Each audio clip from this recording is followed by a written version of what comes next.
Ever thought about living a life where history reveals itself as you stroll down the streets? Excited to explore the world without having to wait for yearly vacations? Come along with us as we talk about the ups and downs of full-time travel. A way of living filled with cool experiences, unexpected adventures, and a different way of looking at what's really important. We tell you what it's like to be a full-time traveler.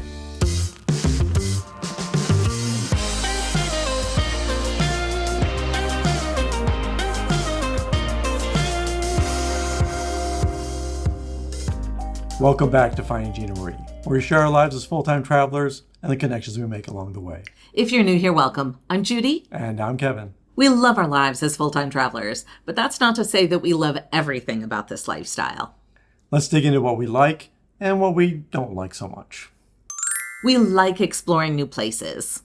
We love learning more about the world and the history of the world in a way that we never could in school. In fact, if school was like this, I would learn so much more. And our learning is multi-sensory, so it's not just learning about history, but it's learning about the flavors and the smells and the sights, the magnitude of certain places and the kindness of people and what challenges they face. So it's a much richer experience than what books could ever tell us. It really is a privilege to be excited every day about where we are and what we could learn about that place, to find out what we're going to experience each day by meeting new people, by just existing in a place. And really, we can do that just by walking outside of our front door. So we don't have to work to have those new experiences, which is pretty cool. And I'm actually shocked at how much my palate has expanded and how much more open to new experiences I've become because of our trips to Egypt, with Cairo being such a radically different experience than Europe and other places. And even just knowing about different foods. I had no idea that Egypt had pasta, and getting to taste kosherie and tagine were highlights of our trip. Never knew any of that. One of the things we dislike is the stress that can come from arriving in a new place. And that's especially when we arrive late at night and we don't really know in the morning where we're going to get breakfast or where any food is. And we need to look up places to eat or where a grocery store is. And that can all feel very overwhelming, even though we are excited to be in a new place. Yeah, even getting around our Airbnb. Sometimes it's just that waking up in the morning and where's the bathroom? And does this one have a step or not to get into it? You know, all that can just add to the daily. Like this morning, what country are we in? I said to myself. You shouldn't have those thoughts, right? And for the most part, our beds are comfortable, but it's always a different bed. So it might be a little firmer or a little softer, or the pillows might be a little too plump or not full enough. So that's flat as anything. How many pillows can I put under me? So there is just this weirdness about never sleeping in your own bed again. When we used to take vacations instead of full-time travel, we did a lot of planning. We knew exactly where we were going to go. Everything was A, B, C planned out when we got there. It's not the same when we're full-time travel. There's no time to plan every single thing that we're doing. So we do waste a day or two when we first get settled, trying to figure out how we're going to use the time that we have. We love meeting new people and building new relationships. We get to meet up with friends and family in places that we never expect to meet them. And it's been really interesting to see how they explore the places that we're already exploring. There are some people we've really made deep connections with that we plan to stay in touch with for the rest of our lives. And it's kind of cool that they're from different parts of the world. And so when there are things that are happening in the news or whatever, we have relationships with people everywhere. Yeah, some are guides, some are people we just met. And being able to ask them, how are you doing? We heard this is happening in your area. And to get this conversation started, that just feels like a real blessing to me. I never expected to have these kind of deeper relationships. All over the world. All over the world. We've also been privileged to be able to meet up with some of our viewers and some people that are friends and family that we don't normally visit because they're in parts of the world that we just haven't been able to make time to see. And it's wonderful that we've also had people reach out to us to get feedback on a certain place. They expect to be going there or they're thinking of going there.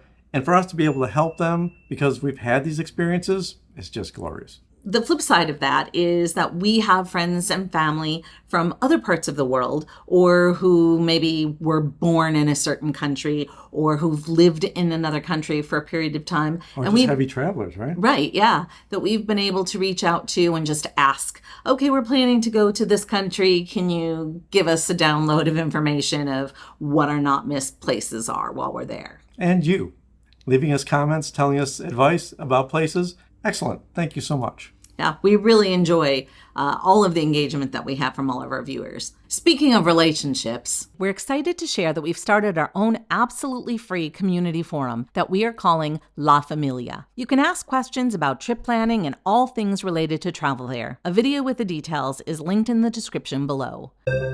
One of the things that's hard on us is missing family and friends and the expense and trouble it is to travel back to the U.S.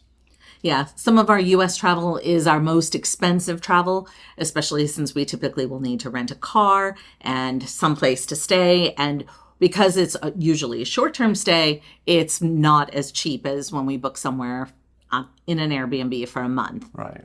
And if we're in a city like Houston where you just can't get away without a car, then car rentals get really expensive. After 4 or 5 days, you're going, wow, that was a Airbnb stay for someplace in Southeast Asia for a month. And even if we're not visiting the United States, it's kind of a bummer when we can't come home for special occasions.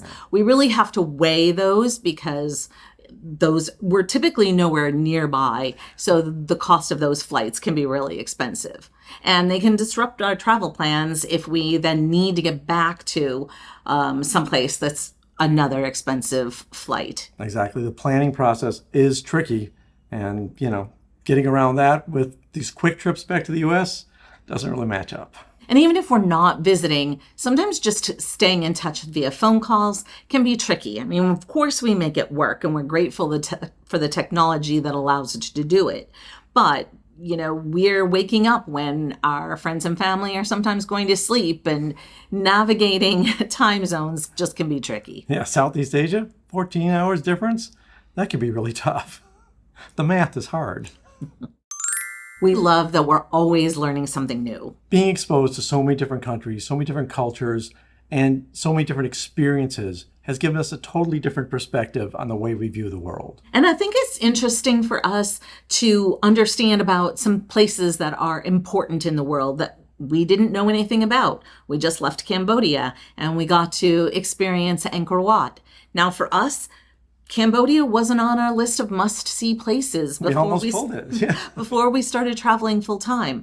And it was just a fabulous experience. I know a lot of people know about special places that they want to visit, but you can't know all of them. So it's always a treat when we learn about someplace special and we get to experience it for ourselves. Yeah, and I thought places like Egypt were just really too dangerous to go to. And after experiencing that for a month, I'm willing to go back anytime. Which is a way you didn't always used to feel. Right. I think we've gotten a lot more comfortable with things that are unfamiliar to what we're familiar with. Yeah, being out of my comfort zone has been a learning process that's taking a while. This whole year plus has been all a learning process for me to get more comfortable. But I welcome every moment of it.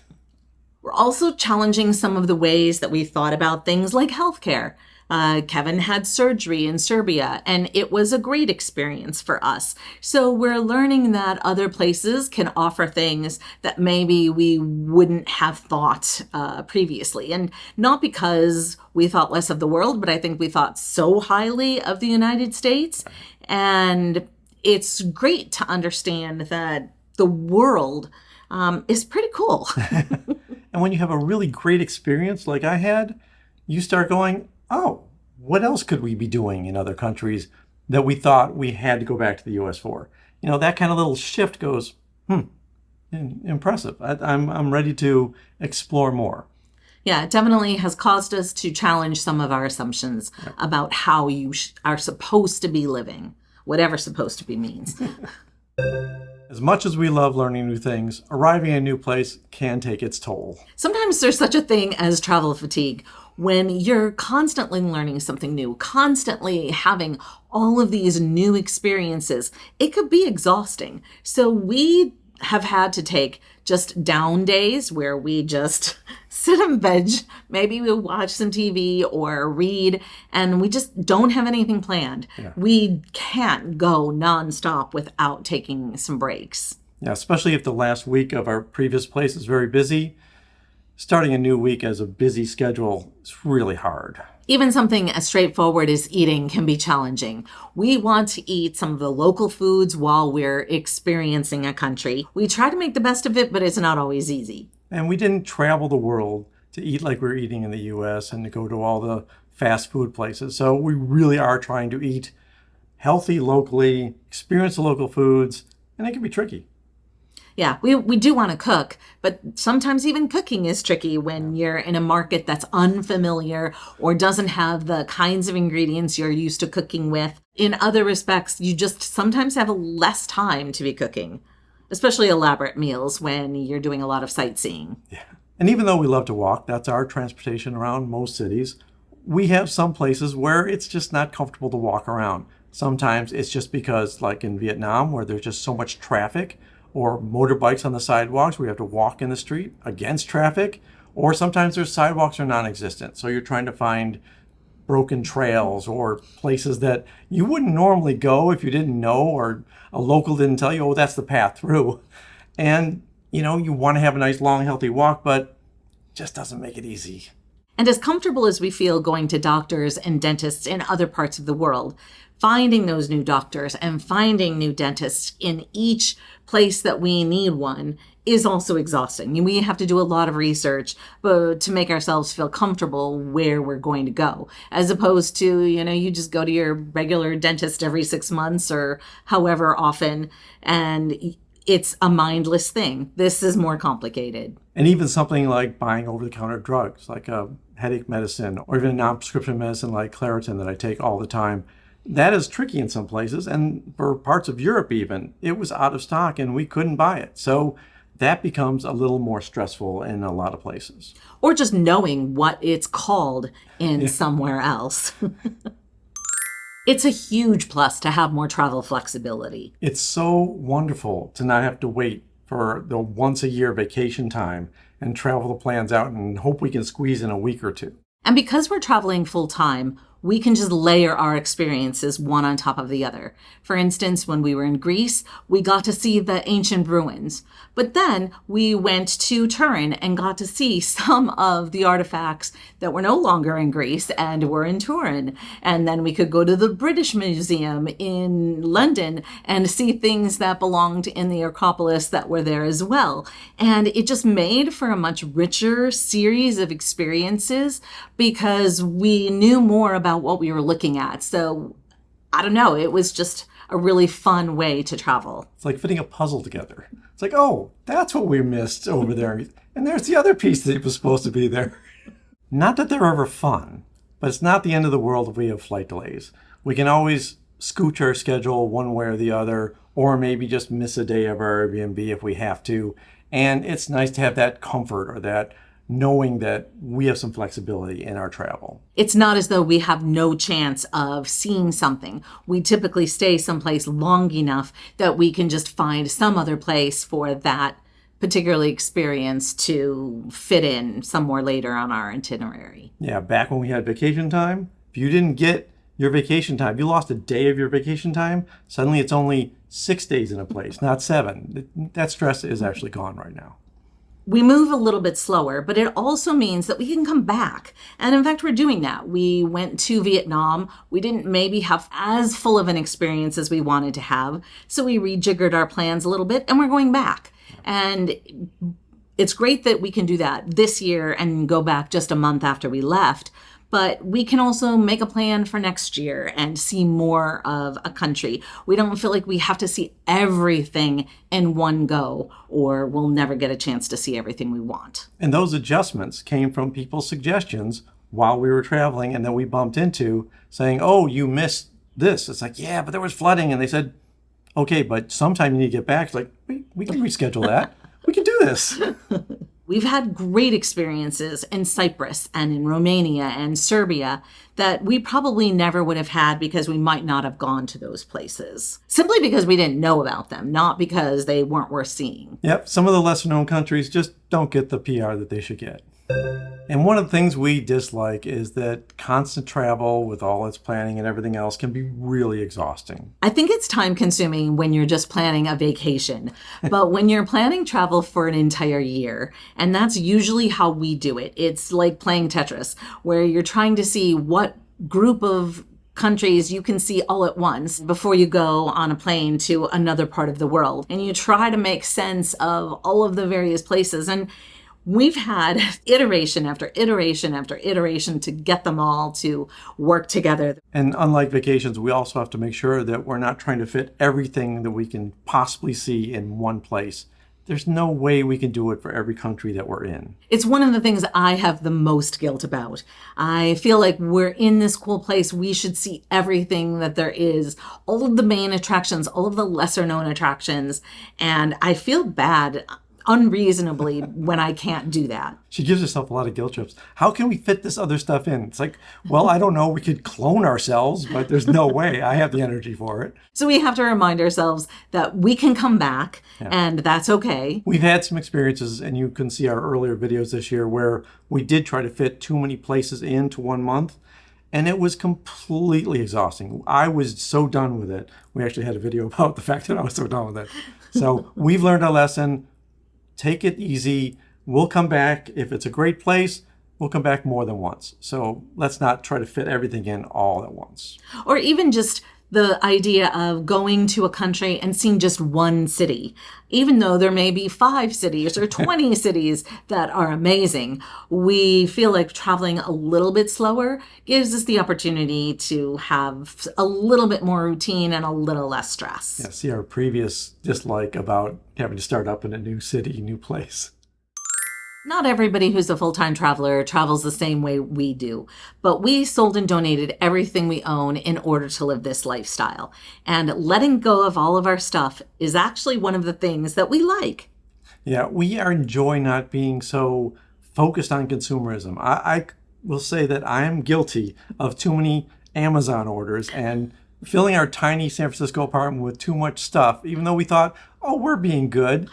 Having less stuff and not having to worry about what works, what's broke, do we have to replace this? All the effort that goes into making sure your stuff is okay is insane. And this has been a relief to us to have just what we have in our 2 suitcases and 2 backpacks. One apiece. One apiece. You've seen the video, right? You can see how we pack. We'll point to that too. For me, it's easier that we don't even go shopping anymore. You don't have to decide, oh, could I just look in here and see if I need anything? No, I think sometimes just having a cut and dry, we don't buy things anymore, makes our lives so much more simplistic and gives us a lot of freedom. Although you did look at some pen shops in Japan, and I said, you can't buy things. I didn't buy a pen, but I did need ink. So there's a distinction there. Oh, okay.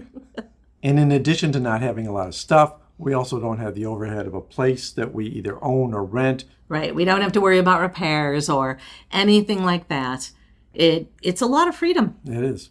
And of course, we still have expenses, but it means that we choose to balance some of our more expensive places that we're in, offset by some of the cheaper places that we spend time in. And so our monthly budget isn't rigid, but we look more holistically across the entire year. Right. So we have the flexibility of balancing things out. So we can still do a lot of the things we want to do.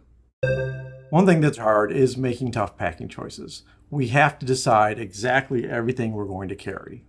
And if we put something new in, we have to take something out. So there's constantly a priority list that we're having to run, which is, again, why it's easier when we don't buy anything at all and we don't have to make those choices. Yeah, the choices we make have to have some benefit. Like if I buy new tech, I have to take out old tech. There has to be a balance. And again, since we don't have a home base, we carry everything we own on our backs and in our rolling suitcase. Yeah, there's no place to drop stuff off and pick it up later when we travel back to the U.S.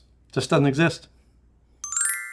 One of the things that we appreciate about being full-time travelers is that we're showing our kids about an alternate way of living, that it doesn't have to be the way you see everybody around you living your life, that you can think outside of the box. You can have a different experience than what maybe society tells you is normal. Yeah, it's not the same as telling them you should travel the world, you should go have new experiences. They don't listen to us. But actually doing it and showing them how it's done and where we've been. I mean, they don't watch our channel, but they at least know what we're doing because we keep telling them what we're doing. And I think that just broadens their world scope and maybe makes them want to travel a bit more. I know our daughter has traveled with us, so it's at least affected her. And our last thing is that we get to enjoy this cool hobby that we never would have had we not decided to travel the world. So bringing content to you and filming and having these experiences and building the relationships with our viewers has really been so cool and one of the highlights of our full-time travel. Yeah, we feel it's a privilege to be able to travel like this, and the fact that we also get to share it with you is just awesome. And we thank you for watching so that you can kind of give us feedback on everything we're doing and make us feel like this is a real community. Yeah, we love people to engage with our comments or to be participating in our forum. We learn as much from you as hopefully you're learning from us. So thanks for joining along with us.